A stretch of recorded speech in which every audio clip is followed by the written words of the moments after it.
Good evening and welcome to the Poetry Show with the Lonely Poet. I am here to actually present a poem. I know this is, I see it as flipped, but you don't see it as flipped, so people are actually psyched out because of this. A couple of people who have actually seen this. I have, I've been outside, I've been in the cold, it's cold. I mean, where I live, it didn't really snow super. I apparently it only snowed a bit. It's only like a dusting. People actually said dusting.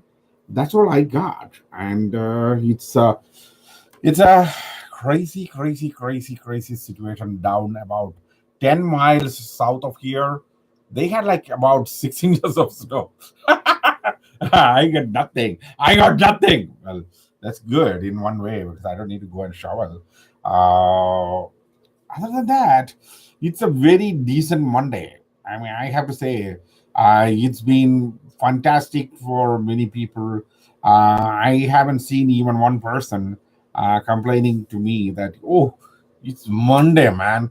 People I from about to say Wednesday afternoon onwards, they were having vacation. So Thursday, Friday, most people were out and running around. Saturday, shopping around. Sunday, shopping around. Monday, they want to be getting back to work. Okay, uh, it's a fascinating day, and I'm going directly into poem. I mean, this is not a very simple poem. It has its own complications.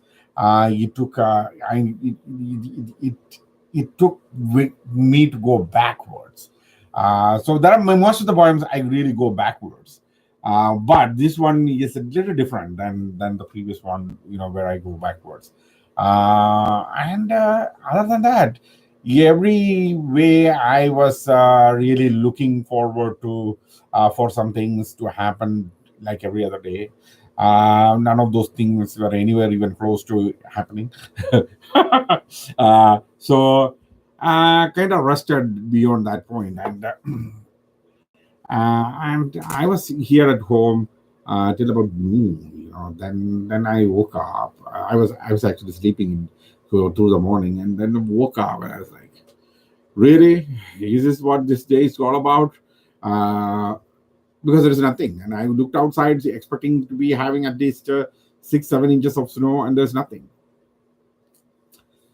Ah, initially disappointed. Then I was like, yeah, maybe it's a good thing that I don't need to shovel because of the cold. It was only in the 20s, but still getting outside when it is not really too much of rain or anything like that, it's pretty good. What else we can say? I've been, I'm actually in the process of working some stuff.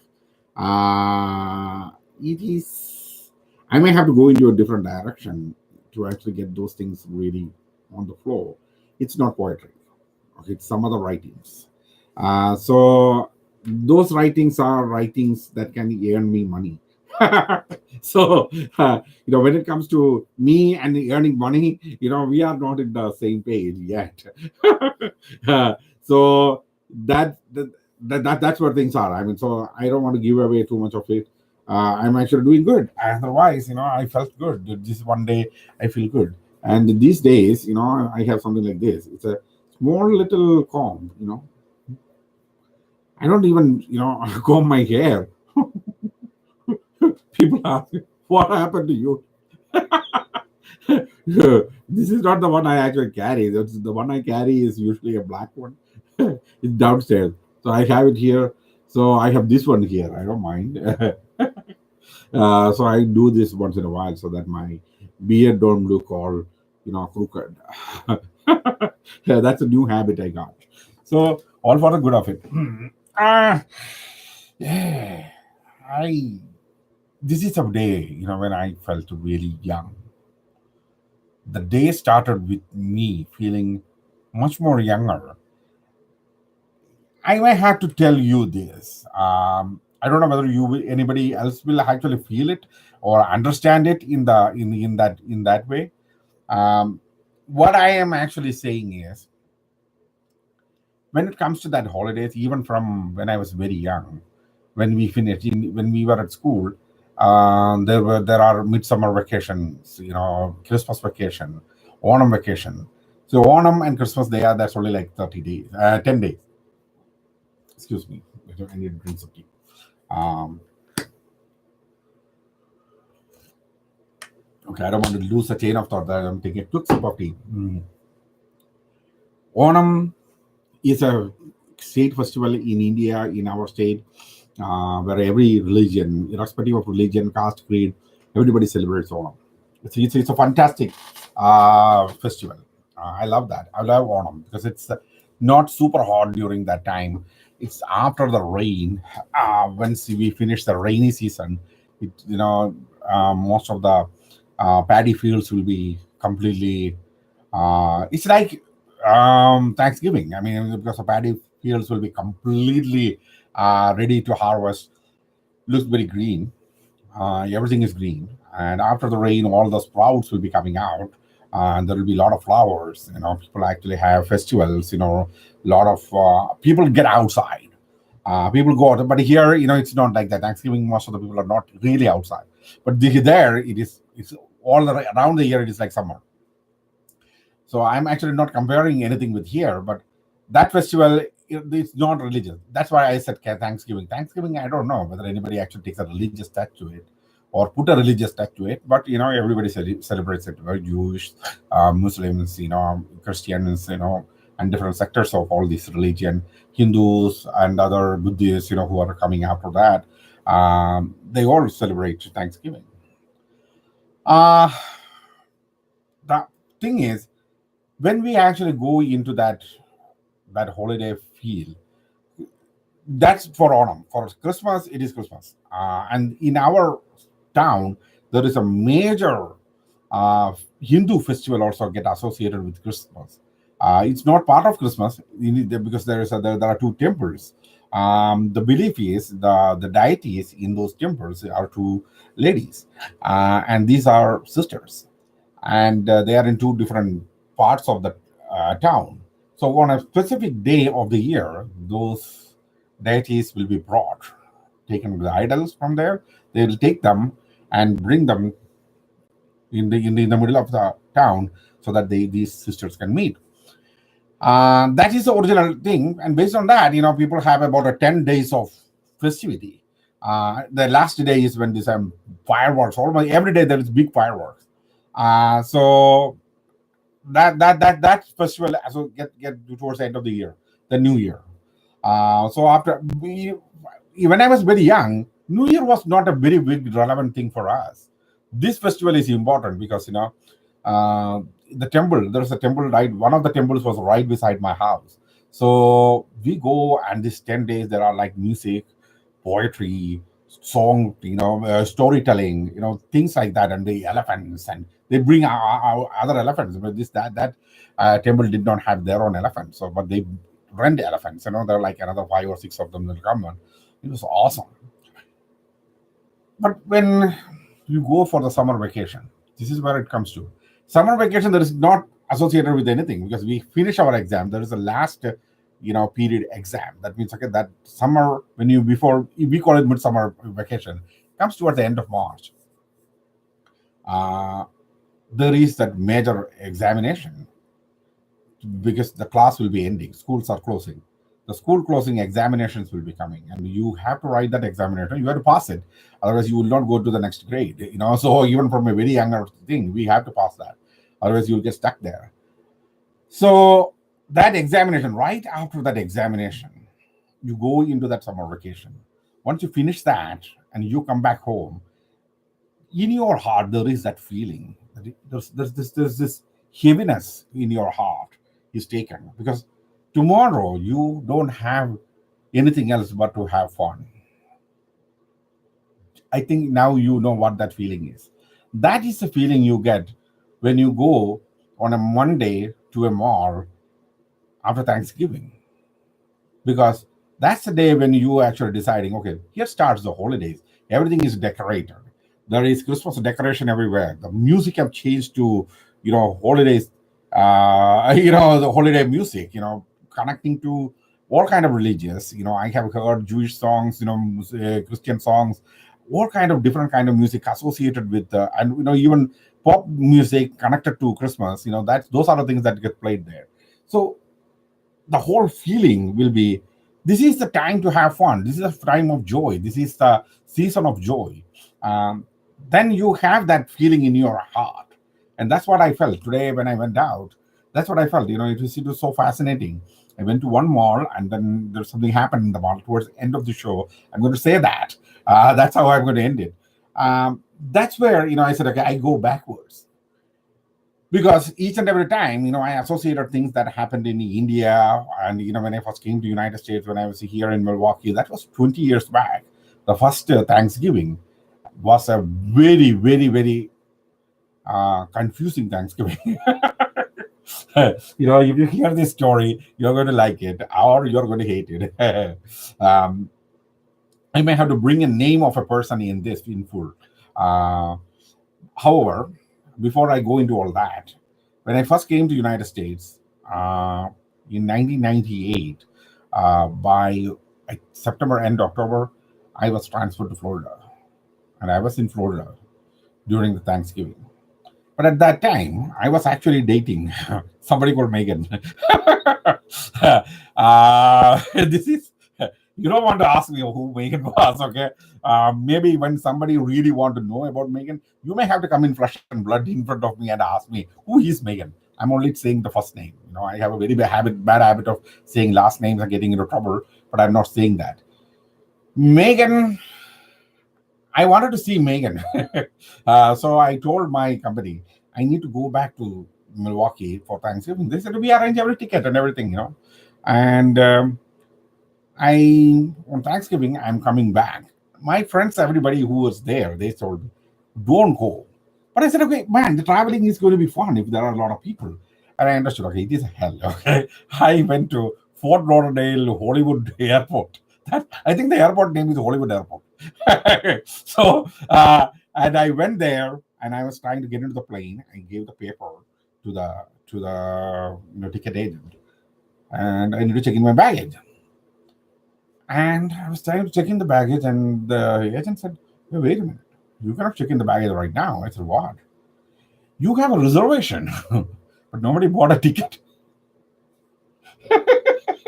And I was like, and I just turned around. I was looking backwards. Because it's like craziness. Okay, it's Thanksgiving. There are like about 500, 600 people standing in that area alone, and there at least 50 people are standing in line behind me. Calling me asshole, finish it and get out. That's what they're saying. Then this is what I'm hearing. And I was like, who in the right mind won't take a ticket? And I was like, what option I have? You have a reservation. I said, what do you mean by there is a reservation, but you don't have a ticket? Then that lady, very beautiful lady, I always deal with beautiful ladies, and I have a very soft corner for beautiful ladies. So I asked her, what is the situation? She said, Mr. Ahmed, you should understand, your company reserved a ticket. You didn't. I said, okay. But they did not make the payment. That means they reserved the ticket or holding the ticket, but they didn't make a payment for that ticket. And it's like, what kind of system is this, where you can hold a ticket? Only when you pay, you hold it. I said, okay, as it is coming from a corporate to corporate, things can happen, and they didn't pay for it. So I said, what is the option? I said, you have to pay for it. And I said, like, okay. They gave me a corporate credit card. I said, here is the corporate credit card. You can use that. 1475. The day before Thanksgiving, $1,475 is what they are asking me to pay to go to come to for a round trip to Milwaukee from Fort Lauderdale in 1998. I said, like, what the? I said, okay, I'll take it. And I took the ticket and I came here. So that confusion was there. But here's the thing. It was not a simple ticket they gave me. The holding of the ticket, they sold out all the economy class. I am coming in first class. So I came in first class. I came there and I went back.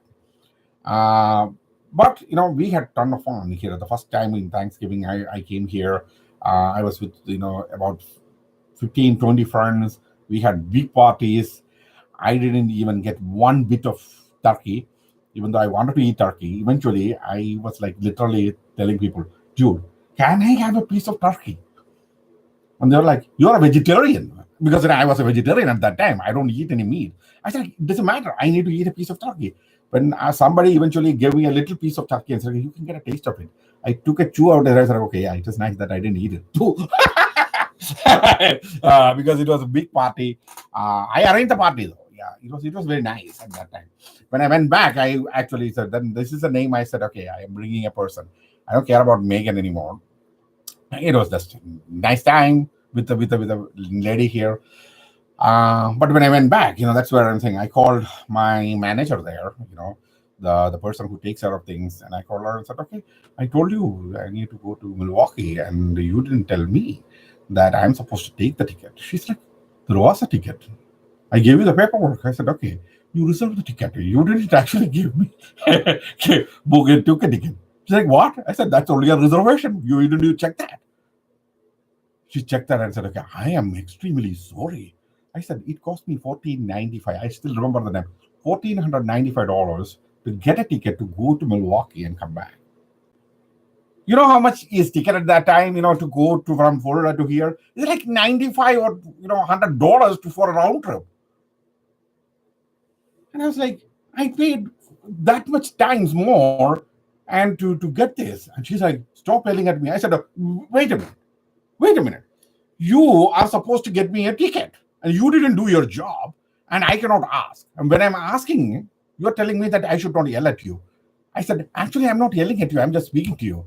Well, if you want, I can yell at you so that you can tell me, stop yelling at me. And her name was Kim Jones. Kimberly Jones. That's her name. But, here's the thing. Kimberly Jones and me are very good friends. I mean, extremely good friends. For years after that, Kim Jones and me, we used to talk. She used to guide me. She was like a mentor for me. Even though I'm mentioning it, one of the best, mentors I had. Kim Jones was always on my email. Even though we lost track. I mean, when I went to San Francisco, that was pretty much the cutoff of many things. So I lost track of her. I think she moved from Florida to somewhere else. Kim Jones became somebody else. Because people go through that. Even at that time, Kim Jones was like what, in her mid-40s. She probably in her 60s right now. But yeah, one of the most wonderful people I have met in real. Very very nice lady. She is the one who actually introduced me to Julia Roberts. Because the building we were working in was owned by Julia Roberts, actress Julia Roberts. She once I was standing outside and smoking. Kim Jones was there, and she said, "I'm going to introduce you to somebody. Don't get so too excited." I said, "What?" "I'm going to just introduce you to somebody I know. Don't get too excited." I said, "Okay, okay." Kim Jones is a very good-looking lady, and then I'm seeing this music. I was like, "Oh boy."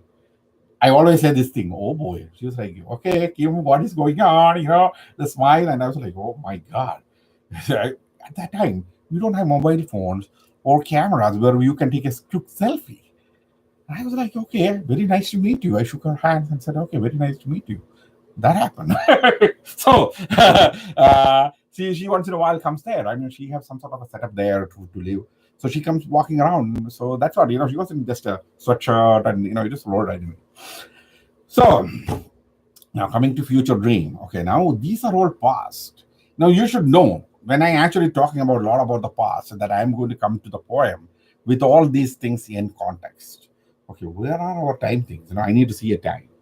Okay, my goodness, I cannot even. Oh yeah, 18, 19 minutes. So I'm going to come to the poem right now, and this poem, this is where I actually said, let me look at this and say, okay, yeah, this is where I last poem when I was presenting. I said okay about mind control, silver mind control. Silver mind control is nothing. Now, many people actually say you can use it to do telepathy and all those things. Even recently, somebody actually told me about silver mind control. They said, "Yeah, telepathy." I said, "I don't know anything about telepathy. I don't know whether mind control can be used to do telepathy." Even I don't really agree with that part because mind control is nothing but you go into a beta mode. That means you need to go to a almost yourself. You need to actually go into a beta mode. That means you should be completely relaxed. Your mind is focused on some certain events or certain things, objects or something like that. And then what you do is, okay, in your mind, you are actually bringing all these things because you've seen something, then you go backwards and you get that specific place or events that are happening, the chain of events that are happening. So, say for example, if I'm actually using it, I am, say, last year, Thanksgiving, what all things happened? Thanksgiving, I was in Kansas. So if I'm using mind control to actually remember those things, that's a fundamental idea. That's what I used it for. Because if I need to know the chain of events to happen, this is what I do. I completely relax, go back to that particular thing. Where did it started? What are the milestones I can actually take? So I actually mark those such milestones. Okay, so from first milestone to second milestone, how did I reach? What all things happened in between? Who all I met?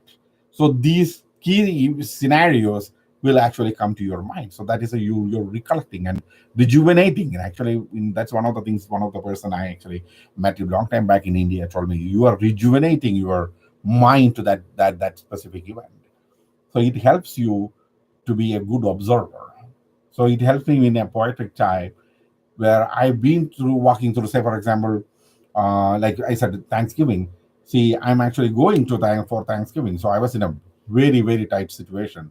I my my boss actually was saying, "Don't miss your plane. Don't miss your plane." He was texting me, don't because I was working at that time.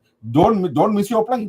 And because I know I have a habit of missing plane, so I went like exactly on time, and the first plane I missed.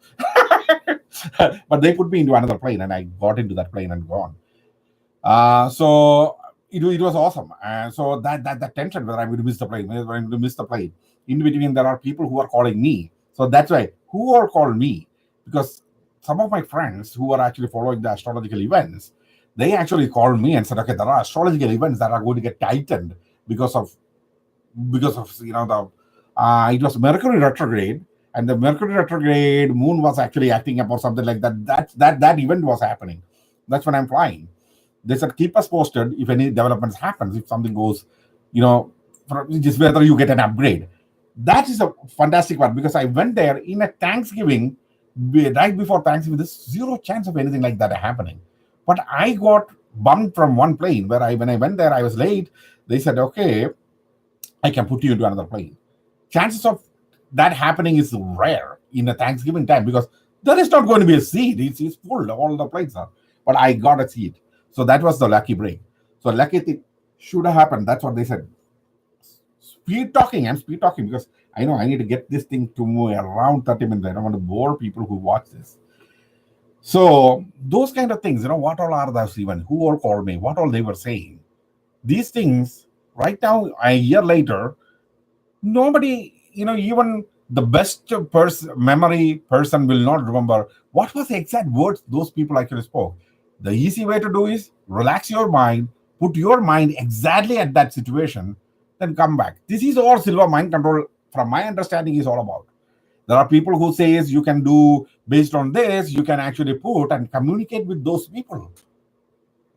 That means when it comes to the subconscious mind, it doesn't have a timeline of past, future, and present. It doesn't have that. So the thing is, all the time is bound into one globe in that scenario. So we can easily go through our mind to backwards or forward. So there are people who can actually take you forward. They say that. I don't know how to do that, but that is the insanity of it.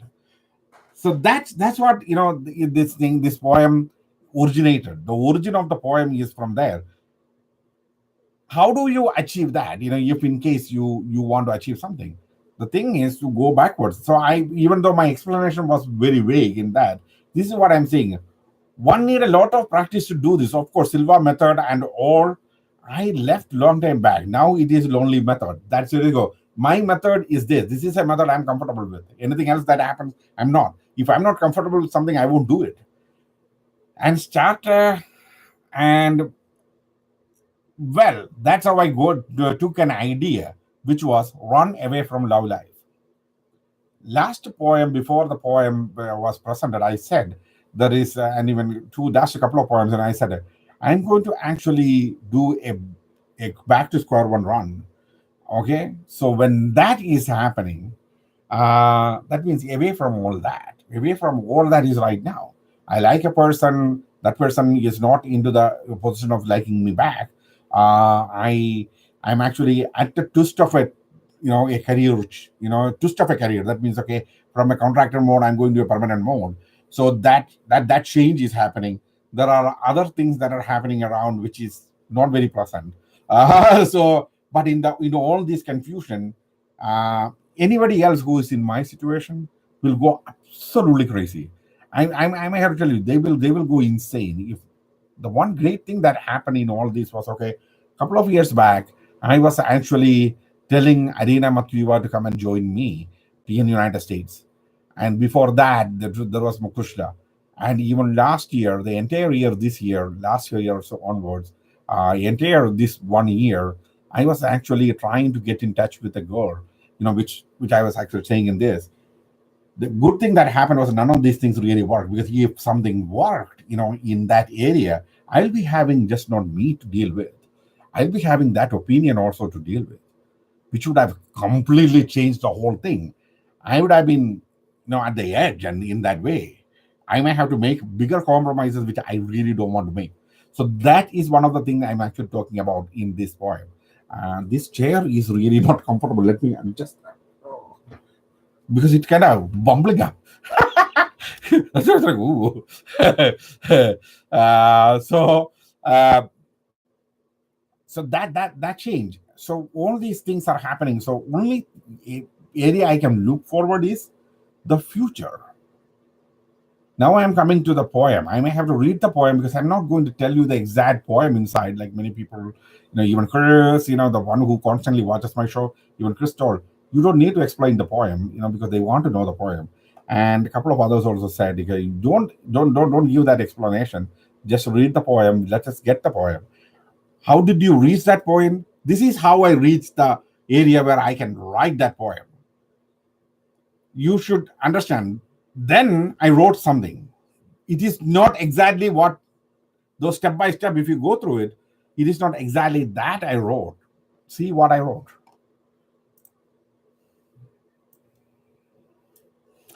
Okay. Now let me see that this shows up.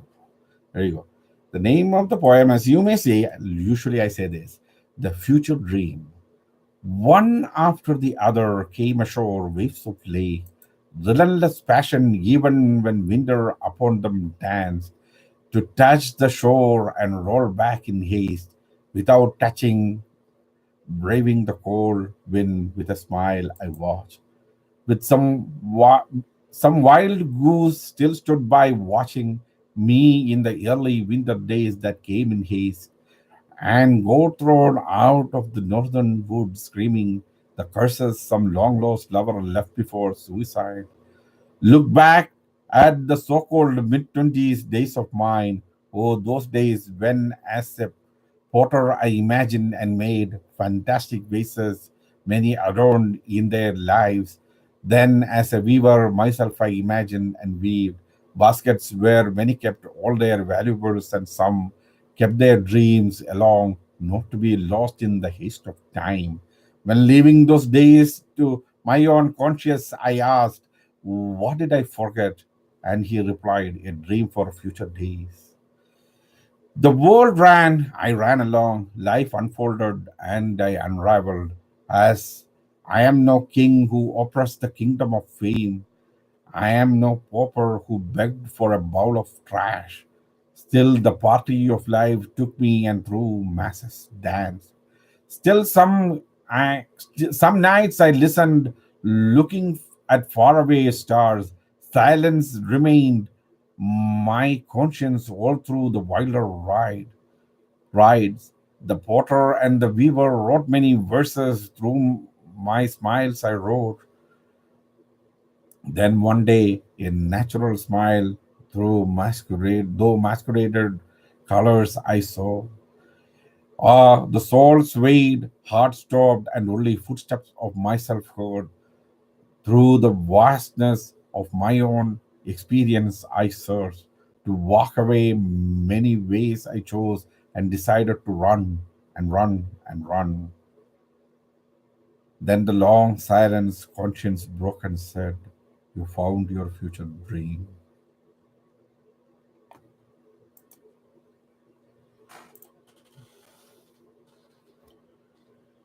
That was not good. I stumbled on my own words. You see, that's the thing, when especially with my accent, I had a long talk before I started this. So yeah, so here we go. That is the poem. So this poem, now we are already at 30 minutes.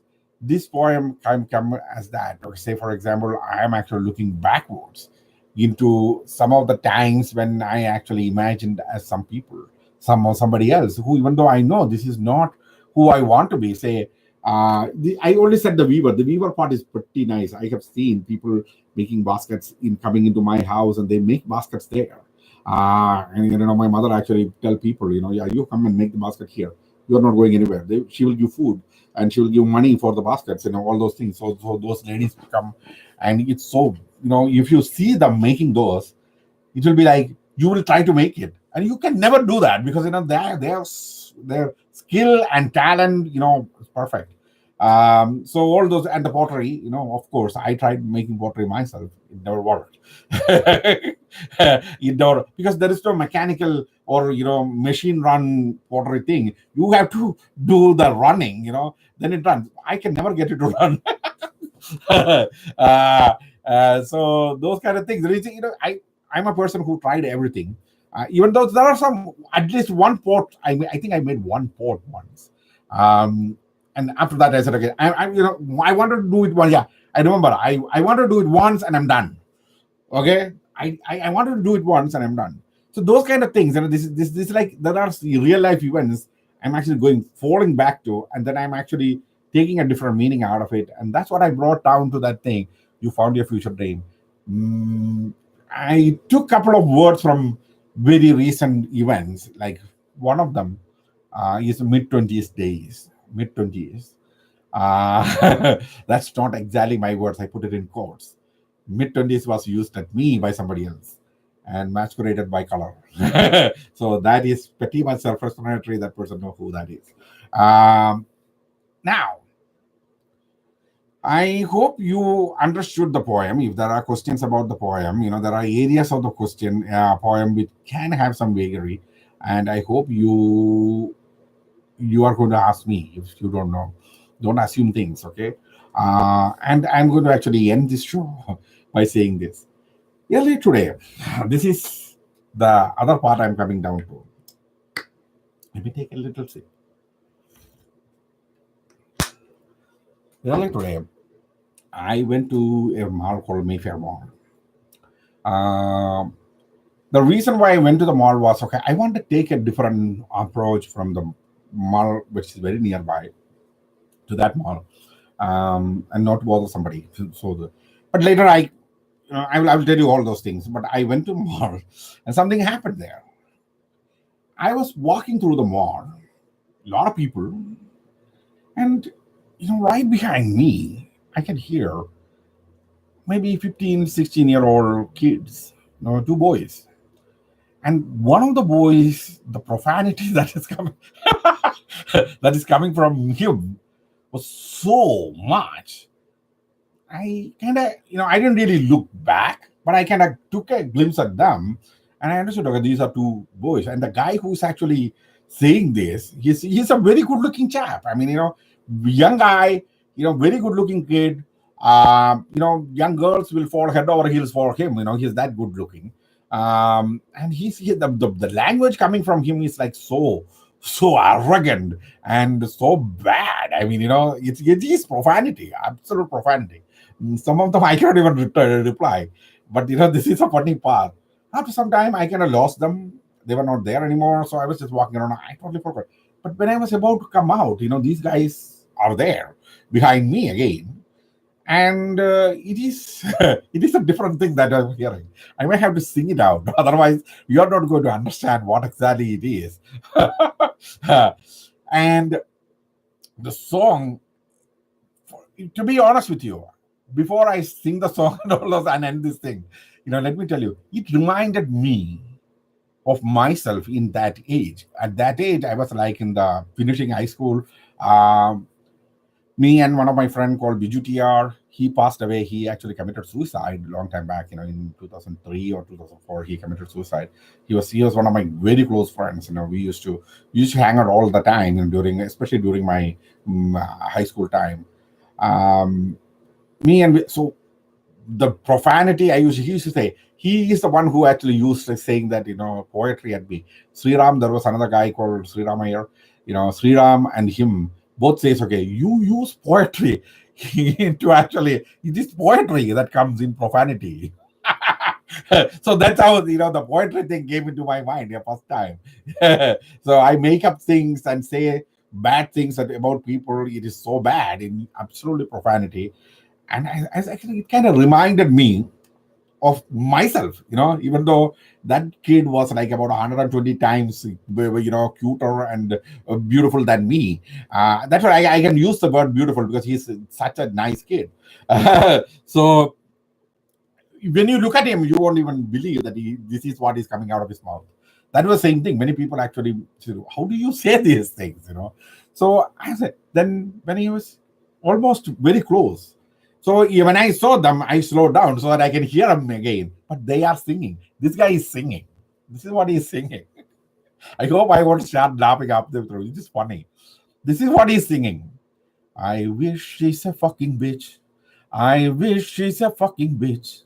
I wish she's a fucking bitch who will give me a happy ending. And I heard it like 2 or 3 times, then I started laughing, and then I turned around. Then now I'm facing these two guys, and this guy was like, wow. And this is what he's going, wow. And I was like, don't be afraid. I told him, buddy, at your age, I also used to do that. And here is a wake up call that is coming to myself too, okay? I said, the thing is, I never stopped. I continued that profanity. I make up stories, bad stories, and other things about people, and tell like what you said. Earlier, I was listening to you when I was walking in front. Now I ended up backing in front of you, and I heard the song. And he's like, man, I didn't really mean to offend you. That's what he's saying. He was very apologetic. He was not arrogant into actually attack me. And I said, no, nothing. And you didn't offend me. But the thing is, what happened with that is I lost a lot of my friends or people who want to be friends with me because of my profanity. And part of me being alone is that, I call people very bad things almost instantly. Then I told him, even recently, I like a really girl really, really well. I really like that girl. So right in front of her, I called somebody. Somebody was actually, used a bad word at me. Immediately, my response was, "You go fuck yourself, bitch," and I walked away. I've never seen both of them ever again. So you should understand, because of that, probably she never will talk to me. She will never, she may never forgive me for that. Or the other girl, so the one I call this name. So things like that happens, if you keep on this path, there will be situations where you will not be able to control this. And you may not even feel bad about it. Even at that time, I remember I didn't feel bad about it. But afterwards, I felt bad and I wrote an apology on my Facebook. But, is this the right path for this? I don't think so. But, I told, I'm not trying to give you a big advice. I'm not an advisor or give a suggestion. I'm nobody. You don't even know me. I don't know you. You are just probably in the mall for just having fun. And during that fun, people say bad things like this. Or say, but the thing is, maybe you can taper it down a bit, rather than saying very, very bad things. And especially during the time of this season, maybe pick a different tune than that particular tune in which you are saying that. So you can pretty much imagine the kind of profanity he was saying, before. I'm not repeating all that here, even though I may have to do Silva Mind Control to remember all that. But this one, I really remember because of the tune he's chosen. So saying that, and he's like, man, I understand. I understand. I think maybe I should need some help. I said, no, you don't need help. You are young. You are young and you are full of energy. Never lose that. Never lose that. Come here, have fun, call some people some bad names. That's okay. But the thing is, there should be that control. When you Take each and every aspect of your life and make it into a profanity story and tell it to others. It may be funny first time, it may be funny the second time, or it may be even funny the 50th time. But on the 51st time, you are going to lose some people. Or even during this time, you may say the same thing to different people, but you may not even realize how you lose people from your life, including your real loved ones. That ends this show. You guys have a fantastic night.